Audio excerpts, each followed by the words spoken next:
All right, it's officially afternoon, so I want to welcome good afternoon to everybody, and welcome you to this webinar today with Lori Chmura, CEO of Dune Medical Devices. As many of you know, or hopefully everybody knows, Lori won our 2018 Medtech Woman of the Year, so we're really excited to have Lori with us.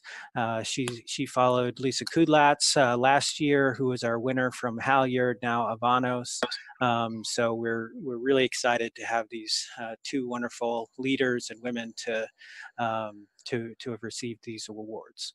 I did want to let's see. I move.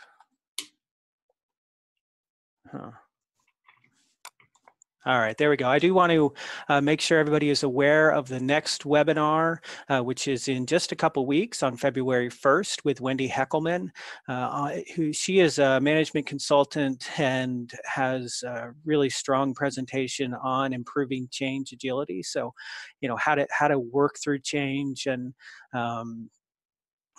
that sort of thing. So we're really excited to have Wendy. We have just the basic, it's registration up, but we'll get some more information and have that up as well. You know, just a brief overview of what it's going to be. So I encourage everyone to attend, and you can get that at our website at semda.net/webinars. I do also want to point out that at semda.net/webinars, we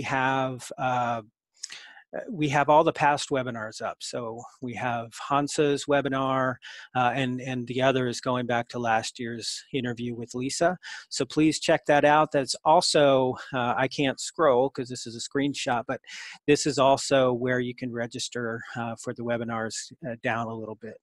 And then of course, in just less than 12 weeks, we have the Medtech, the SEMDA Medtech Conference, which is going to be in Alpharetta, Georgia at the Hotel Avalon. So please make plans to attend. We have already a great program, couple good keynote discussions and panels. So I'm really excited about this year's event. And back in Atlanta, of course, we have lots of friends here. So make plans to attend that in April, and you can get information at semda.net/conference. So, all right. Well, I know that I'm going to stop my share now.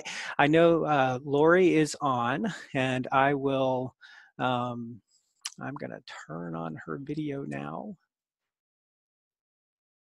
If I can figure out how. I hear you. Here I am. Do you see on your screen in the? Yep. Oh, here you come. Here it is. All right. Thank you, Lori, for joining us today. Thank you. Good afternoon. I really appreciate you joining. If you could close your blinds behind you, that might be, it's a little dark, but while you're doing that, I want to have an introductory video. Lori did an interview with Tech Alpharetta, and I think it's a great start to today. So I'm going to start that.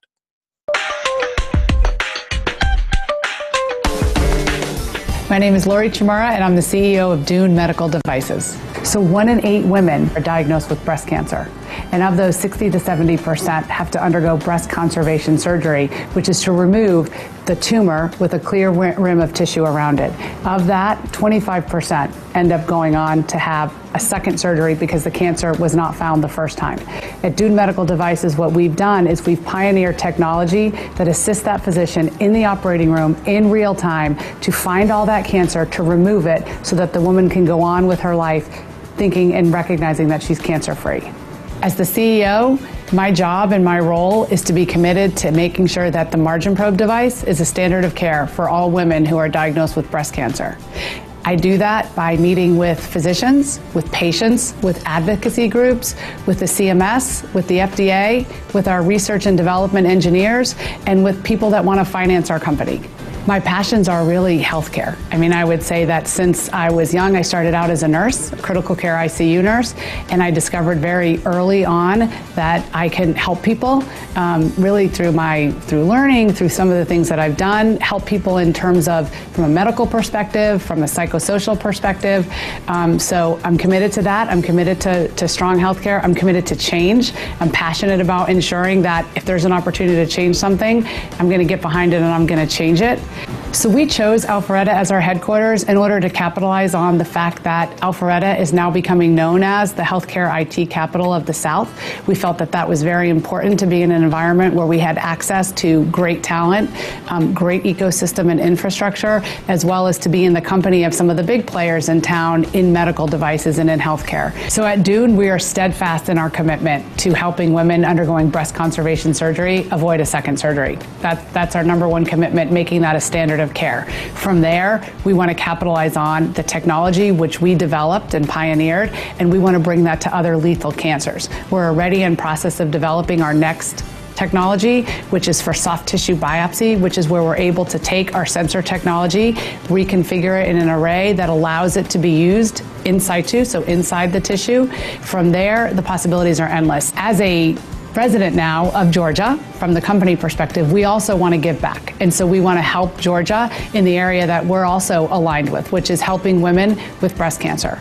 So today, I had the opportunity to meet with Governor Deal, as well as two members of the House of Representatives, to talk about supporting legislation that would make Georgia the 36th state in the country to have dense breast legislation, something that's so important for early screening and to improve survival. All right. I think that was a perfect, when I was working on questions and I came across that, I thought that is the perfect introduction to this. So thank you. And thank you, Tech Alpharetta, for helping us out there. I just also wanted to, Allison Wilner is with us as well. She did not want to be on video, but we'll hear her asking questions. So I do want to point out if anyone has questions that they want to send, they can do it in the chat at the bottom of your screen. There's a little chat button, and there's also a Q&A button. You can use either one of those. I'll be watching them from my other screen. So Lori, thank you and congratulations on winning the Medtech Woman of the Year. Thank you very much, and thanks for having me today. I appreciate it. Absolutely. So, you have had a tremendous career, and I think one of the most interesting things about you is that you are an ICU nurse and have made that transition. So can you just to start off a little bit, give us an overview of your career and how you got here? Yeah, sure. It's interesting when you kind of sent me some comments and you said 30 years, I thought, oh, that can't be me. It's a long time. I copied and pasted from an old one, right? That must be it. It's gotta be. I thought you were saying I was 30 years old. But yeah, so it's interesting. I get asked that question a lot because as you can imagine, I think it's hard for people to visualize how someone can go from being a nurse to being a CEO. Yet when I break it down and I look at it, there are so many similarities, probably more so than differences. And so what I would say is the learning that I had kind of at the ground level in my career is what prepared me for being a CEO. And specifically, there's a great photo. It's kind of been out on the internet. And it shows a nurse kind of in the middle of an ICU, and there's tubes and wires and ventilators and monitors and all kinds of stuff going on. And when I look at that picture, I think, yes, I did that. I was a critical care ICU nurse at Yale, is where I started my career. I was the first new graduate hired there. I took care of the first heart transplant patient, the first heart lung transplant patient, the first single lung transplant patient, and all of that chaos and need to multitask and understand different elements is pretty much exactly what I do now as a CEO. So, having kind of this multidisciplinary approach, being able to balance, numerous priorities. If I break it into competencies, I'd say, probably one of the most aligned is that as a critical care ICU nurse, if you have to call a physician in the middle of the night and ask them to come in and take care of a patient, you better be pretty good at building a business case, because you're going to have to compel them to get out of their bed at 3 o'clock in the morning and come into the hospital to see the patient. And you have to do that by presenting facts and data. And you've got to be able to make quick decisions. And that is what I would say kind of is the most salient transition, from a competency perspective, that I learned early on as a nurse, and I kind of took into being a CEO. That's great. And that's a tremendous, that's a great point, being able to make that case, and just the pressure, I'm sure, of being a critical care nurse probably corresponds well with the pressures. When you're sitting in front of investors, you've got that behind you, you saved lives. Literally lives were in your hands. How did you make that first step from a nurse to a company? That's a great question. So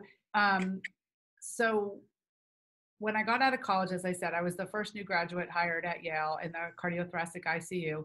And, when I was there, I had to really kind of think about what I was doing and what I wanted to do. And I always wanted to do something more kind of in the business aspect. So we would have reps come in, we'd have pharmaceutical reps come in, all kinds of different things. And, I would watch them, and I kept thinking, gosh, if they can do that, I can do that. That was kind of my motto. Like, why can't I do that? And one particular, she was a nurse, but she worked for a company, and she ran all of their clinical services. And so she came in and she did an in-service on the balloon pump. And I just was like, wow. And, she was speaking with the physician, she was talking about the technology, and she really inspired me. And I thought, I'd like to do something like that. And so, I went ahead and I went online and I looked at their information. Went online, was very new. And I looked at their information. I kind of just sent in a little overview of myself, and it got filed, so it got filed. And then about 2 years later, I got a call. I was in the process of applying to get my master's degree. So when I left Connecticut to move to Georgia, I had just applied to Yale to get into the master's program there. It was a dual MSN MBA program, was accepted. And then my husband was transferred to Atlanta. So we were moving to Atlanta and had some children, was working as a nurse. As I said, this woman always inspired me. So I was applying to get into Emory to do their MSN program. And I got a call from a company called Datascope, and they were looking for a clinical specialist in Atlanta. And they had this little letter that I had done several years earlier. And so they asked to meet me. And, fortunately, I had a husband who was in business, who had his master's, and he really helped me prepare for the interview, teach me what I needed to do to ask, and went into the interview. And at the end of the interview, I got the job, which was really astounding. So I started as a clinical specialist with Datascope. I covered 7 states in the southeastern U.S. I traveled all around. And then within 8 years, I became the VP of sales and marketing for the $80 million business. And then from there, realized that I had done it kind of in cardiac and something I knew in a small company. But I had it in my head that if I really wanted to be taken seriously, I had to be in a big company. And so I started looking at what companies I wanted to go to. And so I found an opportunity with Medtronic.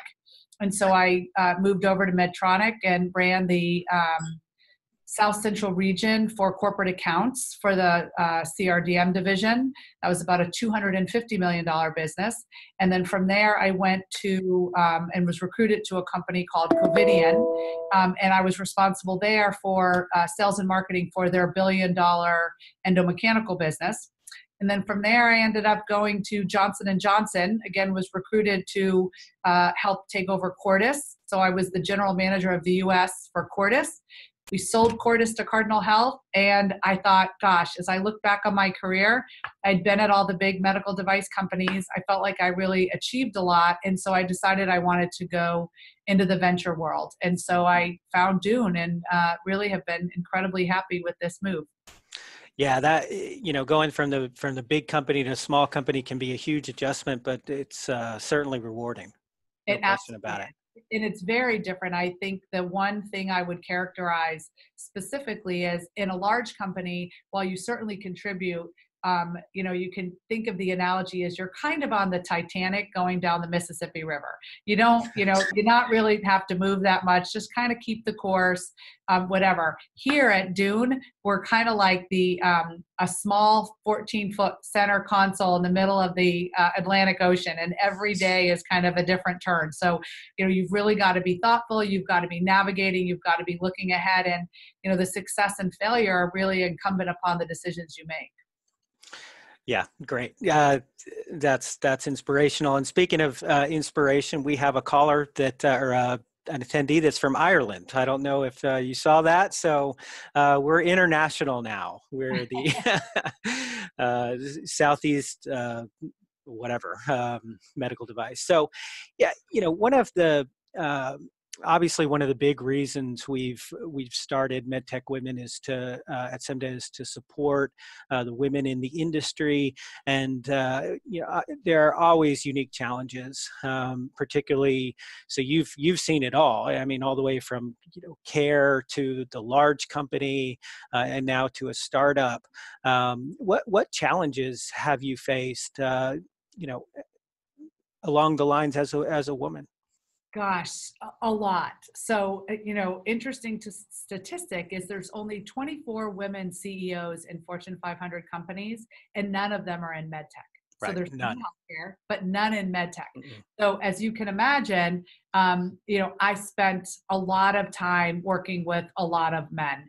And, I hate to say that there's a good old boy network, but specifically early on in my career, I mean, I started in the early, actually mid 80s, to early 90s. And it was very much so. And I don't think it was intentional in as much as it was what was there. And so they didn't know any difference. And, I'll give a great example. I had a manager one time who I really respected, and he's very successful.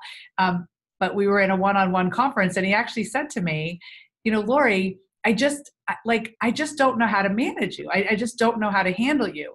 And I was like, why? And he said, well, you're really different. And I said, well, different how? And he, kind of thought about it. And then he finally said, well, you're a girl. And I was like, well, yeah, that's right. You're right. I'm different. But I think, in his defense, he had come from a family of all boys, and he had all boys. And I think he was in the military, and, in med tech, it was all men driven. And, there were just a lot of challenges to understanding kind of some of the unique differences in managing a woman versus a man. So, I talk a lot, and I think out loud. And those are really different things to manage. So I would say, to go back to specifically answer the question, I think I had to learn how to fit in as much as I think the folks that I interfaced with had to learn how to work with me as well. And, I would say, for another time, I mean, I had as many failures as I had successes. I made as many mistakes along the way, as I did really, coming out with some successes. But I would say, one of the challenges that I would say that was the hardest for me was recognizing how to be heard and not to be dismissed. Mm-hmm. And so the first thing I did is every meeting I went into, I sat at either the head of the table or the front. And actually in one meeting I went to, I sat at the head of the table, and my president at the time said, how did I know you'd be sitting there? Get up, it's not your seat. But women often, and this is well documented, will sit kind of in the back. So if there's a conference table in the middle and there's chairs around it, women tend to, and this has been written about, will sit in the chairs around it, or they'll sit kind of towards the back of the room, or they'll be quiet. And I learned right away, I needed to sit up front, be present, and be participative and be seen. The second thing was, and I had a wonderful executive coach that taught me this, because I like to talk, and because I thought out loud, and because that was different than a lot of men kind of handle things, she taught me to use a notebook. And so as people were talking, I would write down everything they said. And then in the margin, I got this Levenger system and it had a great margin. And in the margin, I would kind of jot down what I wanted to say and just little quick notes. And then when, something finished, I could look at those notes that I had in the margin and I had to decide, was I talking just to be heard? Did I have a relevant point that other people needed to make? And would this actually help move a decision forward? And so I would learn to kind of vet that so that now when I participated, I had a better chance of being heard. So I'd say that's one piece of advice that I would give to others is don't be afraid to sit at the table, be thoughtful, be present, and recognize your own challenges or developmental needs and look for techniques to navigate around those so that you can be heard and you can be valued as a contributor. I think that's great. One of the first webinars we did in the fall, our speaker talked a lot about that and things like hold your pen up, just to be sit up straight, and I think everybody deals with do I really have an important comment? Whether you're a man or a woman, do I have an important comment or do I just want to talk? So that's a great way to do it with the notes. So shifting, I want to shift gears a little bit. Can then talk about Dune. So this company that you're running now. First, let me start with on Dune, Pennsylvania company. You were here in Georgia. Why Georgia? Why Alpharetta? Yep, that's a great question. So, I've been fortunate. We've lived in Atlanta now for close to 30 years, about 27, 28 years. And I never had a job really in Georgia. So every job that I had, other than in nursing, I had to commute. And so, it wasn't like I was really married to Georgia. I had been very accustomed to living outside of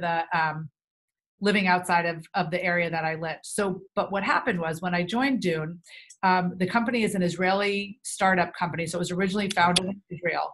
And when they wanted to put their US presence in, one of the criteria was it had to be an East Coast city because it's a big trip, and they wanted a direct flight. So they had chosen Pennsylvania outside of Philly because there was a direct flight to Philly.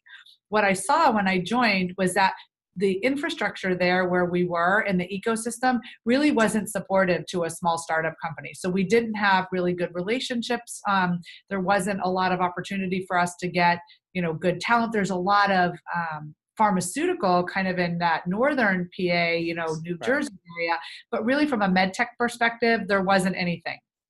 And so my board basically said, Lori, listen, whatever you want, you can move the company anywhere you want to. If you want to put it in Atlanta, put it in Atlanta, whatever you want to do. And I wanted to be thoughtful. I didn't want to move to Atlanta just because I lived here, because that was kind of a cop-out. So I took a lot of time and evaluated. And in fact, I debated, between being downtown and being close to Georgia Tech, with GCMI and some of the things that are available down there, versus being up here in Alpharetta. And as I kind of looked at it, what I really saw was all of the area, Atlanta, was conducive to medtech, with the ecosystem, with GCMI, with SEMDA, with some of the things that were going on in Georgia Bio. But Alpharetta was kind of uniquely positioned in that you have some big companies right here. We're on Windward Parkway, McKesson's across the street, Halyard's down the street. There's a lot of startups that come out of here. And we just felt like there was a really good, technology infrastructure up here that we could draw upon good people. So it ended up becoming Alpharetta, and fortuitously, it ended up being 10 minutes from my house, which is well, all the reasons that you've mentioned is why we're doing the SEMDA conference in Alpharetta. There's just so much there, and in a great area for growth. So I applaud your decision for whatever that's worth. So on the company, so the technology, really tremendous technology that affects a lot of women. So tell us a little bit about the company, where you are, and next steps. Yeah. So as I said, we were founded in Israel by 3 PhDs in physics, and they really developed this revolutionary technology called radiofrequency spectroscopy. And it's a mechanism to differentiate tissue types. So not just malignant, but all different kinds of tissue types. And so our vision is that we'll be able to play in all lethal cancers. However, we're focused right now on women's health and in the breast vertical. So what our company does, and I said a little bit in the video, is that we really help women avoid a second surgery.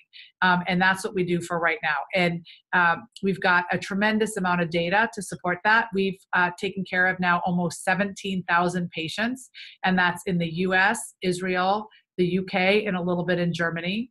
We've published almost 2,400 patients, experience, and we have 10 peer-reviewed papers, 2 randomized controlled trials, 35 abstracts, and we show consistently that we can reduce re-excisions by 50 to 79%. So we know we're helping women. And why is that important? The first, from a patient satisfaction perspective, imagine you're a patient and someone tells you you have to wait 5 to 7 days to know whether or not they got all the cancer out. And then after that 5 to 7 day period, they tell you, we're sorry, we didn't. You have to come back and have a second surgery. That's really, really challenging for women. The second thing is the cost of a re-excision to the healthcare system cost about $16,000 per patient, and the patients have to pay their copay on that as well. So they're paying essentially for the surgery twice. And then the third is obviously we reduce re-excision rates, which is better health outcome. It improves, there's less infection, there's less complications. Patients are able to get to definitive treatment more quickly so that they can get past their cancer journey. So there's really, a tremendous value proposition across all the stakeholders as we shift from, volume to value.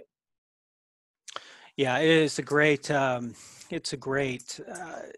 technology. And so you mentioned in the video, and we talked a little bit about it at the December meeting, the legislation that you're working on.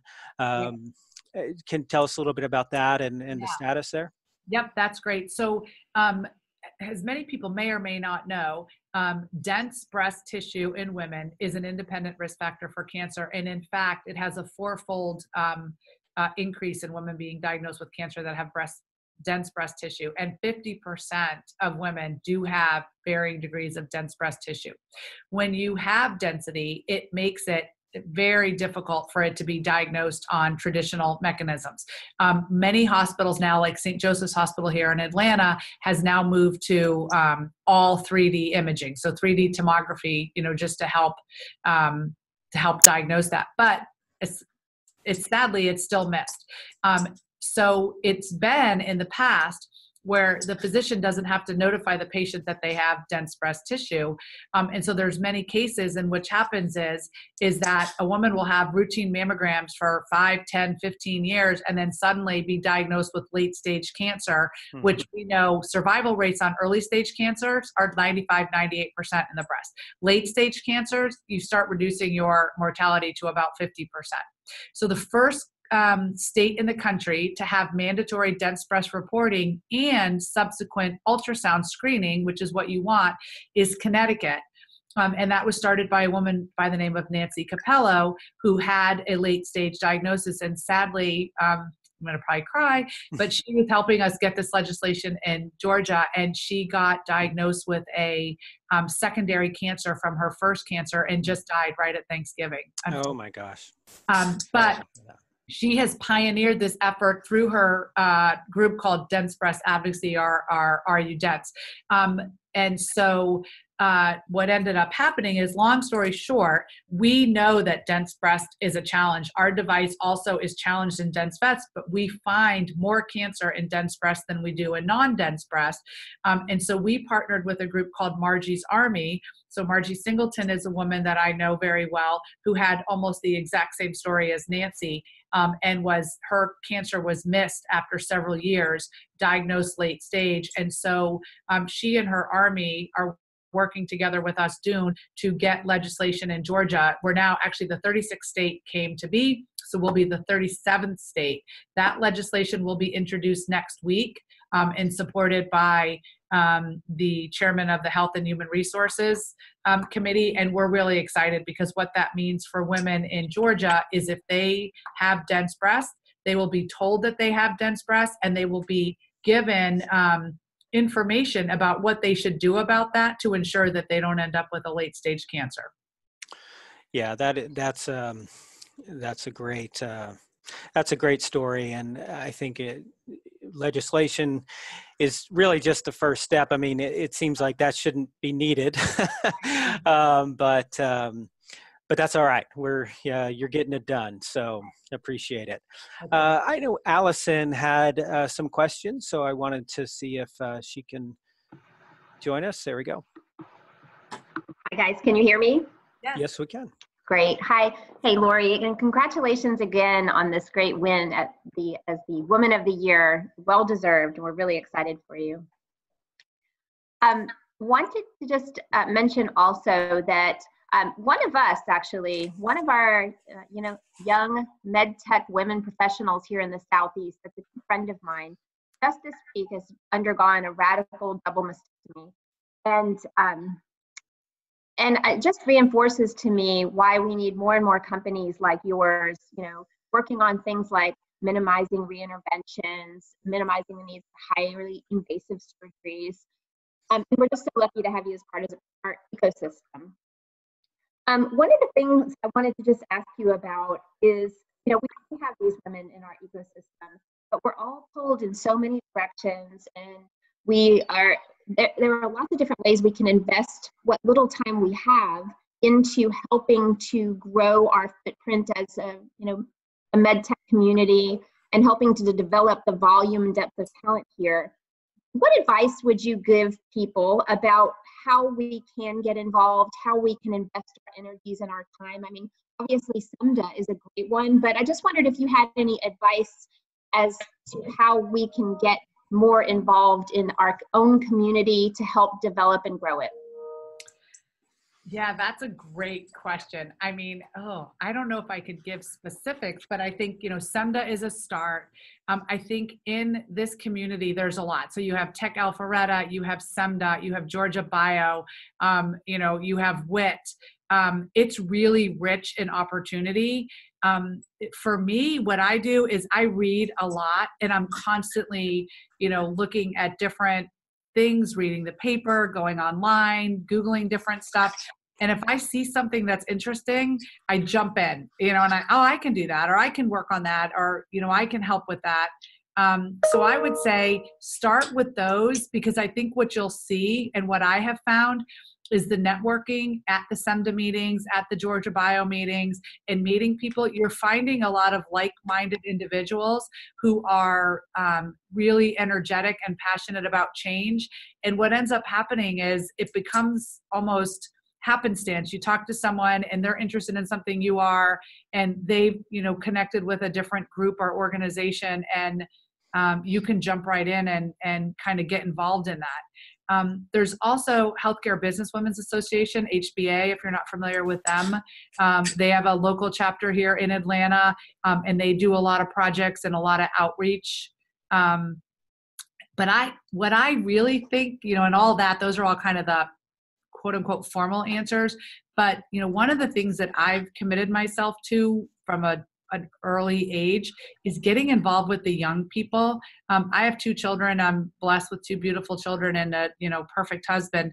But my children, I've spent a lot of time with them and with their friends, and specifically with my daughter and, with the young folks.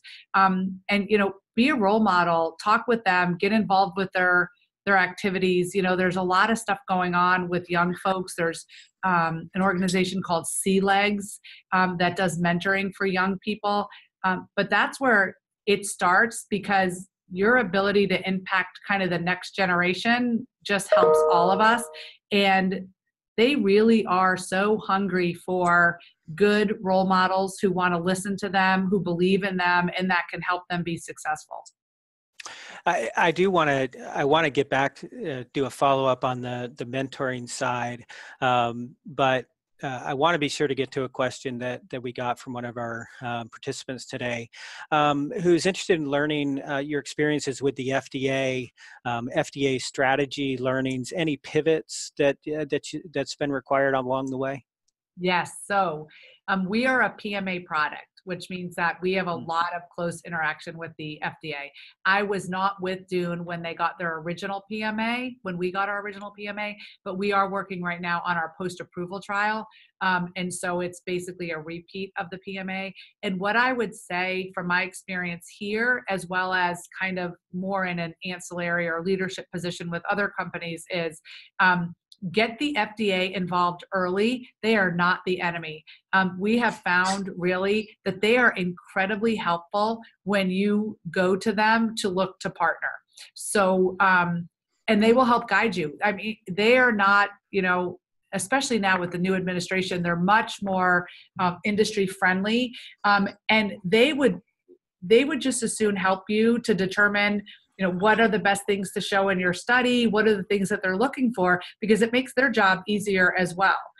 So for us, I can give a specific example because he asked about strategy. Our post-approval trial, when I joined, was not really progressing the way that it needed to. And there were a whole host of reasons for that.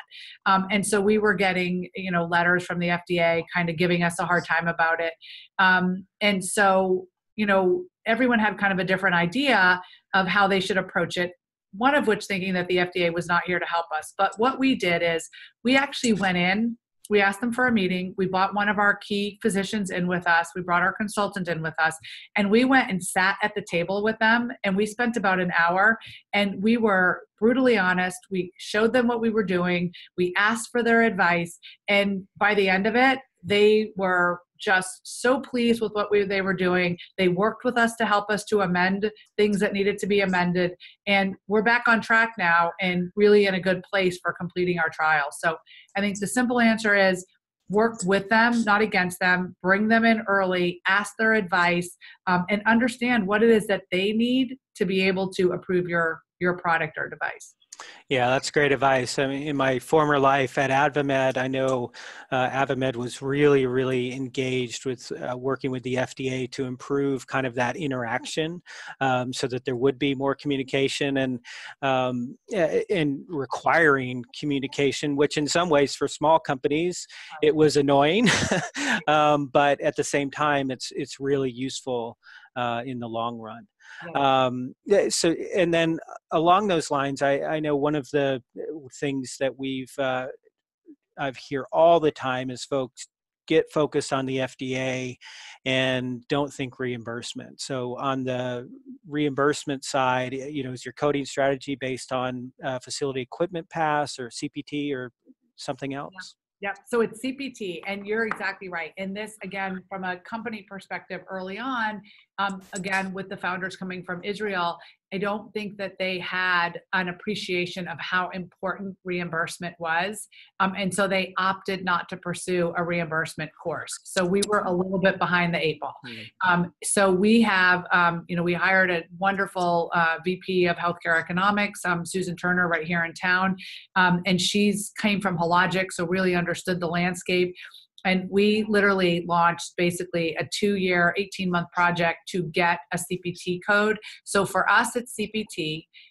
We are, in a standalone. We just received our CPT 3 code, although we do have all of the data and support that we need to have a CPT 1. We haven't been able to demonstrate the level of utilization needed for a 1. But I would say the CPT process or whatever your reimbursement process needs to start when you develop your product. Right. I know that there's some projects going on, and I'm not intimately familiar with them, where FDA is working hand in hand with CMS to do FDA approval and CMS, C-code or new technology APC right together.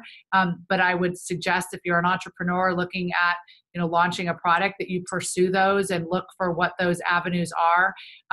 If you're a small company and you don't have a lot of money, I would absolutely invest in the strongest FDA/CMS consultants, that you can find, because you think you're saving money in the short term, but in the long term, you're losing a lot of money because you're losing time. And specifically startups, when you're finitely funded, you need to make every single day count. Right. Yeah, absolutely. Great advice. One other question, and I'd planned to go about 12:45, so hopefully we can get out right around then. What are your expectations for approval to sell Margin Probe in the United States? Nope. So we do have approval in the U.S. So Okay. we have our PMA. We're doing our post-approval now. So we have, in 2018, we had 3 sales reps. In 2019, we're actually going to triple that in the U.S. So we'll have 11 sales reps. We're in a hiring mode right now. And so we just actually brought on 3 new people that started since the first of this year, and several more to go. So where are you, where is your product right now? So in the United States, we have 5 key markets that we're focused on. The Northeast, so in the New York, Manhattan area, and then in the Mid-Atlantic, and then in the Southeast between Atlanta and Florida, and then the Midwest, Detroit to Chicago, and Southern California. Here in Atlanta, we're in Wellstar, Kennestone, Northside, Cherokee, and Wellstar, North Fulton for now. So we just really started Atlanta about a year ago. Great. Okay. Fantastic.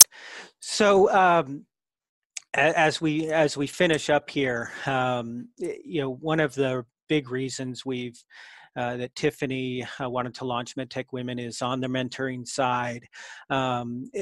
What experiences have you had with mentoring through the years? I'm sure that you've had mentors, and how did you find that person or people? And what advice would you give for those looking to mentor? Yep. So for me, I always listen to people and hear what I hear. And when I see someone that's doing something that I want to do, I make a connection with them. I try to pick their brain. So I would say through the years, I had an executive coach, which was formal, which was a woman, and she was fabulous. But other than that, all of my mentors have been informal. And honestly, all of them have been men. And so, I really had a great fortune of having some incredibly, intelligent businessmen who really wanted to help develop me and work with me, and weren't afraid to tell me what I needed to do, right or wrong.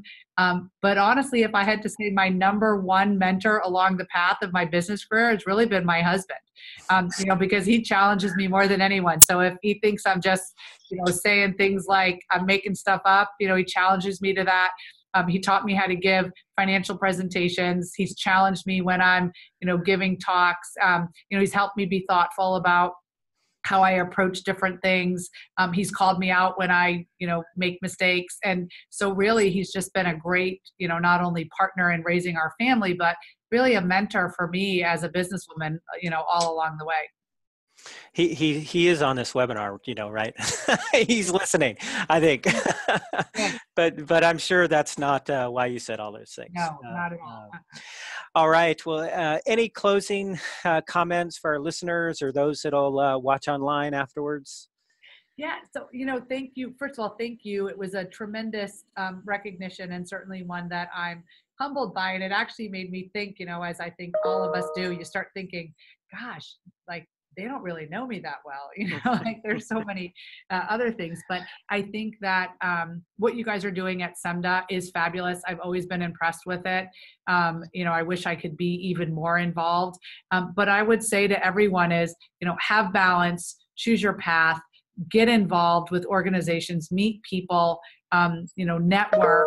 I know we're in an online society today. It's so easy to sit back, tweet, and do this and do that, but get out and meet people. I mean, my career has been all about the people I've met and the people I've aspired to, reading, and getting to understand how you can make an impact. And, I would say just don't be afraid to get out there, specifically women. We need more women at the top. And the only way that's going to happen is women have to put themselves out there and help each other climb up there. Yeah, I agree. And, being out there and just not being afraid to talk to people is such, and and everybody, well, I don't know about everybody, but I think most people face that. It's challenging when there's someone, the leaders can be intimidating sometimes, not because they're intimidating, but just because of who they are can be Right. intimidating. And so you have to kind of suck it up and go do it. Yes, All right. Well, thank you very, very much, Lori. I really appreciate it. To those that have joined, thank you. And this will be online on our website shortly at semda.net/webinars. So if you want to go back and listen, share with your friends, let them know that it'll be up there, and we will see everybody in about 2 weeks. Thank you. you. All right. Bye-bye. Bye-bye.